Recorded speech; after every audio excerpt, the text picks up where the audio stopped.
Emma Hartley woke up with a pounding headache, the kind that felt like someone had taken a hammer to her skull. Her eyes fluttered open, and for a moment, she didn't know where she was. The room was too fancy. Silk sheets, floor-to-ceiling windows, a view of Pinewood's misty hills she didn't recognize from her little apartment. Then she felt it, a cool weight on her left hand. She lifted it, squinting in the morning light, and there it was. A gold wedding band, simple but unfamiliar, glinting like it was mocking her. She bolted upright, heart racing, and that's when she saw him. A man sprawled out on the other side of the massive bed, his dark hair messy against the pillow. He was shirtless, breathing softly, and, God help her, gorgeous in a way that made her stomach flip despite the panic clawing at her chest. Nathan Carter, the tech billionaire who'd been all over the news lately, the guy she'd met at last night's charity gala. But why the hell was she in bed with him? And why was there a ring on her finger? Her mind scrambled to piece it together. The gala, too much wine, a storm that turned the streets into rivers. She remembered laughing with him, his sharp blue eyes catching hers across the room, but after that, a blur. She yanked the sheet up to her chin, even though she was still in her dress from last night, wrinkled and damp. "Nathan," she hissed, shaking his shoulder. "Wake up! Now!" He stirred, blinking at her with a sleepy grin that was way too calm for the situation. "Morning," he said, voice low and rough. "How's my wife feeling?" Emma's jaw dropped. "Your what? What are you talking about?" He sat up, rubbing his face, and pointed at her hand. "We got married last night, Emma. You don't remember?" Her stomach lurched. "No, I don't remember, because that's insane. We barely know each other." She ripped the ring off and flung it onto the bed, where it bounced and landed near his knee. "If this is some kind of sick PR stunt, I swear I'll sue you into next year. I'm a journalist, Nathan. I don't play games." His grin faded, replaced by something softer, almost hurt. "It's not a stunt. We were drunk, sure, but it happened. There's a little chapel down the road. Pastor Jim did the honors. I've got the certificate if you want proof." She stared at him, her mind screaming that this couldn't be real. A tech mogul like Nathan Carter didn't just marry a small-town reporter like her in a drunken haze. "Stay away from me," she snapped, grabbing her shoes and purse. "This is a mistake, and I'm fixing it. Today." She stormed out, slamming the door behind her, but his quiet voice lingered in her head. "It's not a mistake to me, Emma." Back in 2005, Pinewood was the kind of town where everybody knew your name and your business. Emma Hartley was 10, all scraped knees and wild brown curls, the kind of kid who'd rather climb trees than play with dolls. Nathan Carter was 12, a skinny boy with two big glasses and a quiet way about him that made people overlook him. Except for Emma, they were inseparable, two misfits who found home in each other. Their favorite spot was an ancient pine tree at the edge of town, its gnarled branches stretching out like it was holding up the sky. They called it their castle. One summer afternoon, sticky with heat and the smell of sap, they sat under that pine, legs dangling over a fallen log. Emma had a pocket knife she'd swiped from her dad's toolbox. Nothing fancy, just sharp enough to matter. "We should make it official," she said, her green eyes blazing with that fierce determination Nathan loved. "So, we'll never lose each other." "Lose each other?" Nathan laughed, pushing his glasses up his nose. "You're not getting rid of me that easy." "I mean it," she insisted, already carving into the bark. Her hands were steady as she etched EH plus NC inside a lopsided heart. "No matter what happens, floods, fights, whatever, we'll find our way back. Promise?" He took the knife from her, adding his own shaky lines to the carving. "Promise," he said, voice soft but sure, "even if the whole world burns down." It wasn't 2 weeks later that the world did burn. A wildfire tore through Pinewood, fast and merciless. Nathan's family lost everything: house, car, his dad's hardware store. Emma remembered the last time she saw him, standing in the smoke-choked street as his parents loaded a beat-up truck. She ran to him, tears streaking her sooty face, and pressed a woven grass bracelet into his hand. "Don't forget me," she whispered. He hugged her tight, promising he wouldn't, but then he was gone. California, they said, too far for a kid to chase. 19 years later, Emma was 29, a journalist with a nose for truth and a chip on her shoulder. She'd stayed in Pinewood partly for her mom, Clara, who'd never been the same since Dad died in that fire, and partly because leaving felt like giving up on something she couldn't name. She'd made a name for herself digging into local corruption, her byline popping up in papers across the state. Life was steady, if a little lonely. Then Nathan Carter came back. Not the scrawny kid she'd known, but a 31-year-old tech titan, all sharp suits and sharper eyes, the kind of guy who graced magazine covers and TED Talk stages. He'd built an empire in Silicon Valley, AI software that changed the world, and now he was here, opening a research center in Pinewood. The town buzzed about it, but Emma barely cared until the charity gala. It was a swanky affair at the old mill, string lights twinkling over tables of overpriced wine. Emma was there to cover it for the paper, notepad in hand, when she spotted him across the room. Nathan Carter, leaning against the bar, watching her, with a half-smile that felt oddly familiar. She didn't know why her chest tightened when he walked over and said, "Emma Hartley, right. I've read your stuff. You've got a way with words." "Thanks," she said, keeping it cool, though his voice tugged at something deep in her memory. "You're the big shot everyone's talking about. What brings you back to a nowhere town like this?" He shrugged, sipping his drink. "Roots, I guess. This place made me who I am." His eyes held hers a beat too long, and she brushed it off as charm. She didn't recognize him, not the glasses, not the awkward slouch, not the boy who'd carved their names into a tree. To her, he was just another rich guy with a story to sell.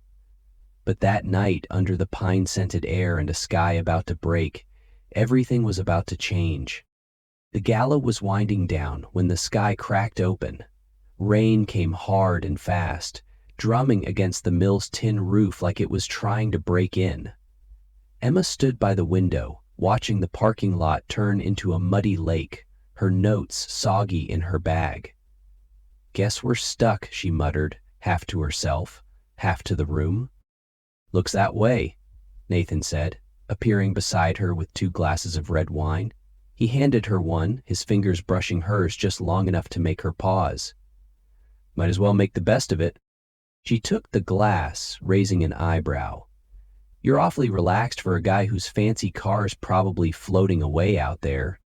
He laughed, a low, easy sound that cut through the storm's roar.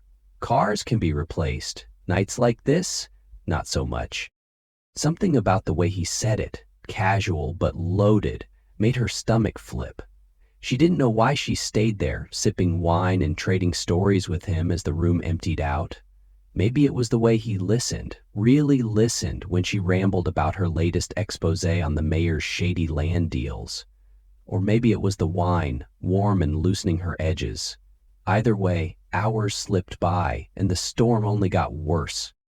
"We can't stay here all night," Emma said finally, peering out at the deluge. Lightning streaked the sky, illuminating streets that looked more like rivers now. "My place is half a mile away, but there's no way I'm wading through that." Nathan glanced outside, then back at her, a spark in his blue eyes.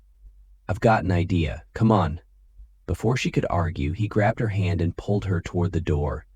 They ran into the rain, laughing like kids as water soaked through her dress and plastered his jacket to his shoulders. It was reckless, stupid, and for the first time in forever, Emma felt alive. They didn't make it far. Just a block down to a tiny clapboard chapel, its steeple barely visible through the downpour. The door was unlocked, and they stumbled inside, dripping and breathless. Pastor Jim never locks it, Nathan said, shaking water from his hair. Says God's house is always open. Emma smirked, wringing out her skirt. You know this place? Grew up here, remember? He said, too quick, then covered it with a grin. Let's dry off. The chapel was dim, lit only by a few flickering candles near the altar. They found a blanket in a pew and huddled under it, sharing what was left of their buzz. The wine had her head spinning, and Nathan's closeness, his arm brushing hers, his quiet laugh, didn't help. Ever think about getting married? She asked, half joking, the words slipping out before she could stop them. He tilted his head, studying her. Only if it's with the right person. You? Never found the right guy, she said, then laughed. What if we just did it, right here, right now? It was a joke, until it wasn't. Nathan's eyes lit up, and he jumped up, pulling her with him. Pastor Jim's upstairs, let's wake him. She should have said no, but the rain, the wine, the absurdity of it all swept her along. They banged on the pastor's door, giggling like teenagers, and the old man shuffled out in a bathrobe, grumbling but amused. You kids serious? He asked, peering at them over his glasses. Dead serious, Nathan said, and Emma nodded, too caught up to back out. Jim shrugged, grabbed a tattered Bible and a temporary license, some small-town quirk, and married them right there, with thunder as their witness. She remembered saying, I do, Nathan's hand warm in hers, and then nothing. Just a hazy, happy blur. When she woke up next to him in that hotel room, the ring on her finger wasn't a dream. It was real, and it was about to turn her world upside down. Emma stormed into her apartment, shoes squelching on the hardwood, her dress still clinging to her like a bad decision. She slammed the door hard enough to rattle the windows, then leaned against it, chest heaving. Married to Nathan Carter. The words didn't even make sense in her head. She was a journalist, damn it. Someone who dug up other people's secrets, not someone who woke up with a billionaire stranger and a wedding band she didn't remember saying yes to. Her phone buzzed in her purse, probably her editor asking about the gala piece, but she ignored it. She needed a shower, coffee, something to shake the fog of last night. As the hot water hit her, she replayed Nathan's voice. We got married, Emma. It's not a stunt. His calm certainty gnawed at her. Guys like him, tech moguls with private jets and paparazzi shadows, didn't just stumble into a chapel with a nobody like her. There had to be an angle, a scandal to boost his image, a distraction from some shady deal. She'd seen it before in her investigations. Powerful men playing games with people's lives. By the time she was dressed and gulping black coffee, her resolve hardened. She wasn't buying his story. She grabbed her laptop and started digging. Nathan Carter, CEO of Carter Tech, net worth in the billions. AI genius. Articles praised his rise from nothing, but none mentioned Pinewood. Odd for a guy who claimed he grew up here. She was about to call her contact at the courthouse for marriage records when the doorbell rang. She opened it, half expecting a delivery guy, and froze. Nathan stood there, rain still dripping from his dark hair, holding a small wooden box carved with faint initials. You left before we could talk, he said, his voice steady but edged with something she couldn't place. I brought this. It might help. Help what? She snapped, crossing her arms.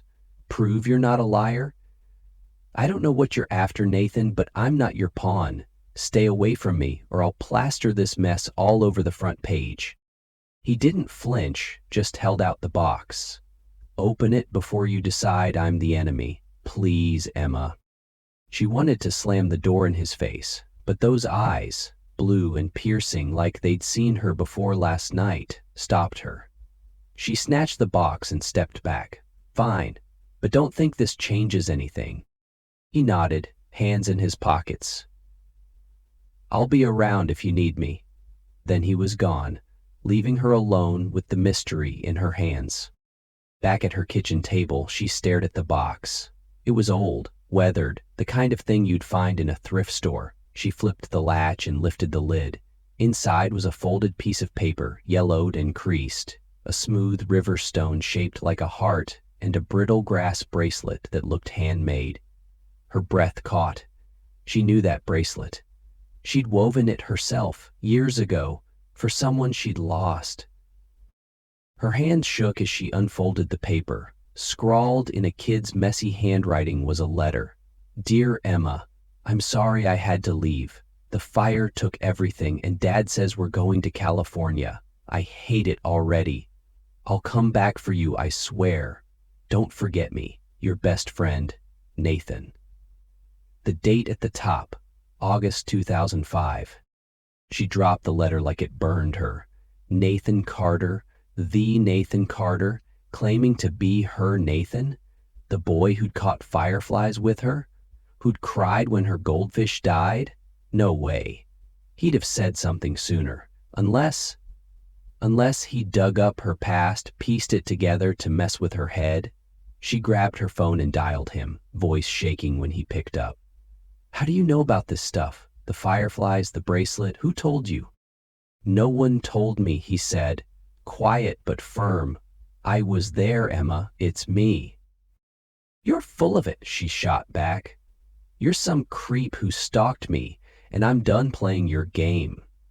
She hung up, heart pounding, but the doubt was already creeping in. Those details weren't in any article, any file. They were hers. Hers and a boy she hadn't seen in 19 years. If he was lying, how did he know? And if he wasn't, what the hell did that mean? Emma sat at her kitchen table, the wooden box open in front of her like a Pandora's box she couldn't close. The letter, the stone, the bracelet. They stared back at her, silent but screaming with memories she'd buried deep. She picked up the river stone, its heart shape smooth against her fingers, and suddenly she was 10 again, standing knee-deep in Pinewood Creek with Nathan. He'd found it, held it up with that shy grin of his and said, "It's for you." Like a prompt, he'd laughed and tucked it in her pocket, never imagining she'd lose him a week later. Now here it was, 19 years later, handed back to her by a man she didn't recognize. Nathan Carter, the billionaire, the stranger. Couldn't be her Nathan. Could he? She wanted to believe it was a trick, some elaborate con, but those pieces in the box weren't things you could fake. They were too specific, too personal. Her head spun, torn between fury and a flicker of hope she didn't want to feel. She grabbed her keys and drove to her mom's place, the box rattling on the passenger seat.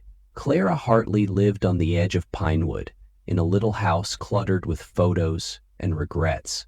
Emma found her in the kitchen, stirring soup that smelled like childhood chicken and thyme, a comfort she didn't deserve right now. "Mom," she said, setting the box on the counter, "I need to talk to you about Nathan Carter." Clara turned, her graying hair pulled back, her eyes sharp despite the years. "The tech guy? Saw him on the news. What about him?" "Not that Nathan," Emma said, her voice tight. "The one from when I was a kid. The boy I used to run around with. You remember him, right?" Clara's spoon paused mid-stir. "Course I do, little Nate Carter. Quiet kid, big glasses, always trailing after you like a puppy. What's this about?" Emma opened the box and slid the letter across the counter. "He says he's back, that he's this Nathan Carter. Look at this. Says he wrote it after the fire, when they left for California." Clara picked up the paper, squinting at the childish scrawl. Her face softened, then hardened again. "Well, I'll be damned. Looks like his writing, messy as it was. But Emma, that was a lifetime ago. People don't just waltz back in looking like millionaires and expect you to know them." "Billionaires," Emma corrected absently, rubbing her temples. "And he didn't waltz in. We got married last night. In the storm. I don't even remember it, but he swears it's real." Clara dropped the spoon into the pot with a clang. You what? Emma Jane Hartley, have you lost your mind? I don't know, Emma snapped, pacing the tiny kitchen. I thought he was playing me, some rich jerk pulling a stunt, but this stuff, she gestured at the box.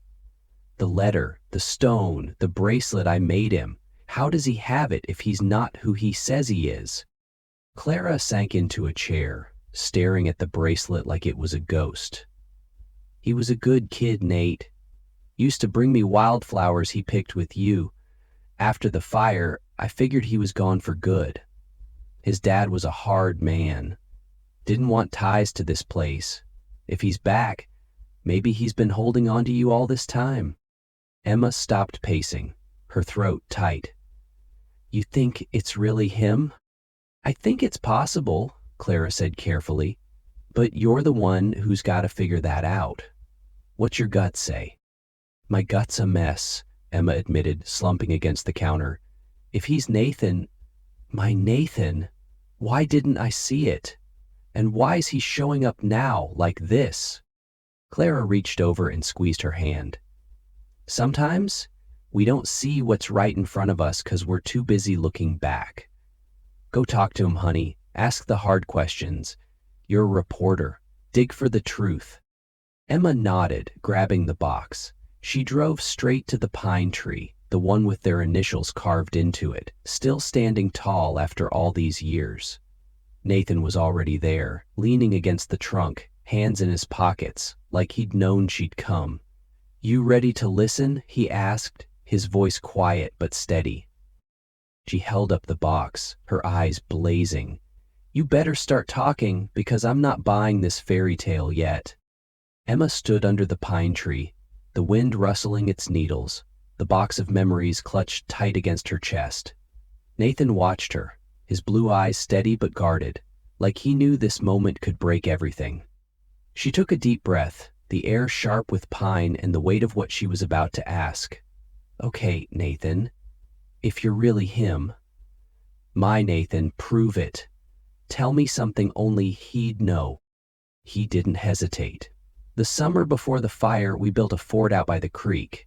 You named it Fort Thunder because it rained every time we worked on it. I cut my hand on a nail and you wrapped it with your bandana, the red one with stars. Said it made me look like a pirate. Her breath hitched. She could still see that fort in her mind, the rickety walls of branches and old boards, the way Nathan's blood had stained her favorite bandana. No one else knew that, not her mom, not her friends.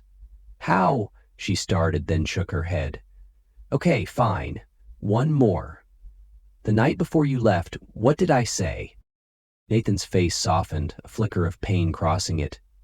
You said, don't forget me. You were crying, and I hugged you so hard I thought I'd never let go. I didn't want to leave, Emma. My dad dragged me away. Tears pricked her eyes, hot and sudden. It was him. It had to be. But the relief she expected didn't come. Instead, anger surged up, raw and jagged. Then why didn't you tell me? The second you walked into that gala, why didn't you say, hey, Emma, it's me? Instead, you let me marry you like some stranger in a storm. I tried, he said, stepping closer, his voice low and urgent. That first night, I told you my name, watched your face for any sign you remembered. Nothing. You looked at me like I was just another suit. I didn't know how to say it without sounding crazy or scaring you off.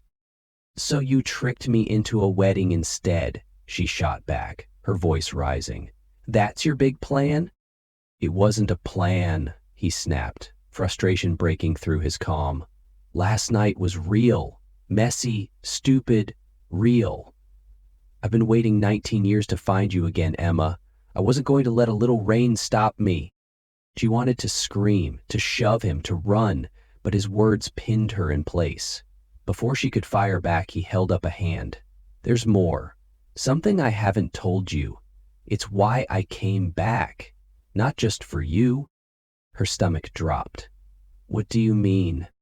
Nathan ran a hand through his hair, pacing a step before facing her again. "Your dad, Emma. Henry. He worked for my dad back then at the hardware store. After the fire, people said he started it. Said he torched the place to cover up stealing money. My dad believed it, cut ties, moved us away. But I never bought it. Henry was good to me, taught me how to fish, gave me my first job sweeping floors. I came back to Pinewood to dig into it, to clear his name if I could." Emma felt like the ground had cracked open beneath her. "What?" Her voice was barely a whisper, her mind reeling. "You're saying my dad was a thief? And you think you can just waltz in and play hero?" "No," Nathan said quickly, his eyes pleading. "I don't think he did it. I've been looking into old records, talking to people who were there. I found something, a voicemail my dad left me before he died last year." He pulled out his phone, hands shaking slightly, and hit play. The voice was rough, crackling through static. "Nate, I was wrong about Henry. Found some papers, insurance stuff. He didn't set that fire, someone else did, and we blamed him. I'm sorry, kid. Fix it if you can." The message cut off, leaving silence thicker than the storm last night. Emma's knees buckled, and she sank against the pine tree, the bark rough against her back. Her dad, gone since she was 10, a hero in her memory, was tangled in this? And Nathan had known, kept it from her while he watched her fall for him? "You should have told me," she choked out, tears spilling over. "From the start, you should have said this." "I wanted to," he said, kneeling in front of her, close but not touching. "But I didn't have proof, just suspicions. I needed time. Then I saw you at the gala, and everything I'd planned went out the window. I didn't mean to lie, Emma. I couldn't lose you again." She stared at him, the boy she'd loved and the man she barely knew blurring together. "What am I supposed to do with this? You dropped this bomb about my dad, about us, and expect me to just, what, trust you?" "I don't expect anything," he said, voice breaking. "I'm asking you to give me a chance, to figure this out together. The fire, the marriage, us. I've got the files at my place, everything I found. Come with me or walk away. It's your call." Emma wiped her eyes, the weight of it all crushing her. Her dad's name, her heart, their stupid, drunken vows, all hanging on what she did next. She looked at the carving on the tree, EH plus NC, and felt the pull of that promise, 19 years old and still alive. "Show me," she said finally, her voice hard. "But if you're lying about any of this, Nathan, I'll bury you." He nodded, relief and fear mixing in his eyes. "Deal." Emma followed Nathan to his place, a sleek cabin just outside Pinewood that screamed money but felt oddly cozy. The drive was quiet, her mind churning with his words about her dad, the voicemail, and that damn ring still sitting in her pocket. She hadn't put it back on, but she couldn't leave it behind either. When they got there, he led her to a desk piled with files, yellowed papers, photos, insurance claims. "This is everything," he said, spreading it out. "Take your time." She dove in, her journalist instincts kicking into gear. There were receipts from her dad's time at Carter's Hardware, payroll logs, a fire report blaming faulty wiring, but then a buried insurance claim filed by someone else, cashing out big after the blaze. Her dad's name was nowhere on it. Nathan's dad had pinned it on Henry Hartley to save face, maybe to protect his own mistakes. The voicemail was the clincher, proof her dad hadn't betrayed anyone. She sat back, hands trembling, relief washing over her like a tide. "He didn't do it," she whispered. "He didn't start that fire." "I know," Nathan said, sitting across from her, his voice soft. "I've been chasing this for years, Emma. I couldn't let him take the fall forever." She looked at him, really looked, and for the first time she saw it. The boy she'd known, hiding in the lines of his face. The glasses were gone, the awkwardness traded for confidence. But those eyes? They were the same ones that had lit up when they caught fireflies, the same ones that had promised her the world under that pine tree. "Why didn't you just tell me?" she asked, quieter now. "About my dad, about you." He rubbed the back of his neck, a nervous habit she suddenly remembered from 19 years ago. "I wanted to, but I walked into that gala, saw you standing there, all fire and grit like you always were, and I froze.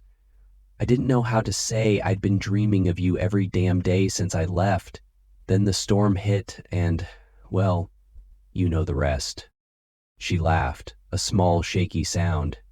"Yeah, we got hitched in a chapel like a couple of lunatics."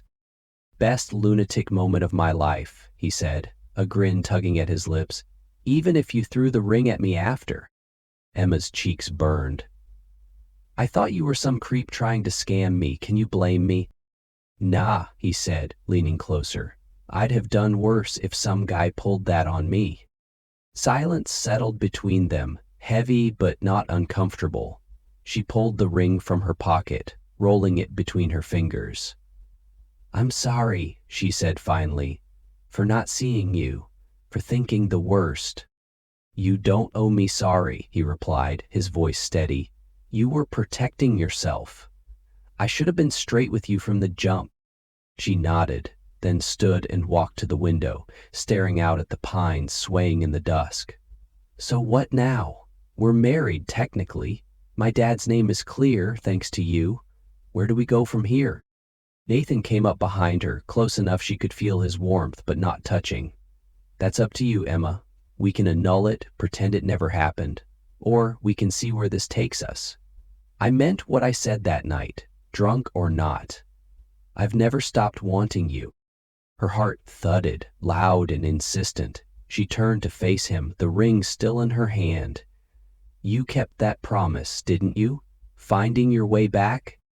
"Every step," he said, eyes locked on hers. "Took me 19 years, but I'm here." She slid the ring onto her finger, slow and deliberate, watching his face light up like the kid she'd loved. "Then let's do it right this time," she said. "No storms, no wine, just us. Ask me again." He didn't miss a beat. He dropped to one knee right there in the cabin and took her hand. "Emma Hartley, will you marry me? For real? With all the messy, beautiful truth between us?" "Yes," she said, pulling him up into a kiss that felt like coming home. It was fierce and tender, years of longing poured into every second, their lips saying what words couldn't. When they broke apart, breathless and smiling, she rested her forehead against his. "We've got a lot to figure out, huh?" "Yay," he murmured, arms wrapping around her. "Starting with telling your mom her little girl's hitched to the kid who used to steal her wildflowers." Emma laughed, the sound free and full. They walked back to the pine tree that night, hand in hand, the carving ESH plus NC still etched deep in the bark. Under its branches they made new promises, to build a life together, to uncover the last threads of her dad's story, to never let go again. The stars blinked above, witnesses to a love that had burned through fire, time, and doubt, stronger now than ever.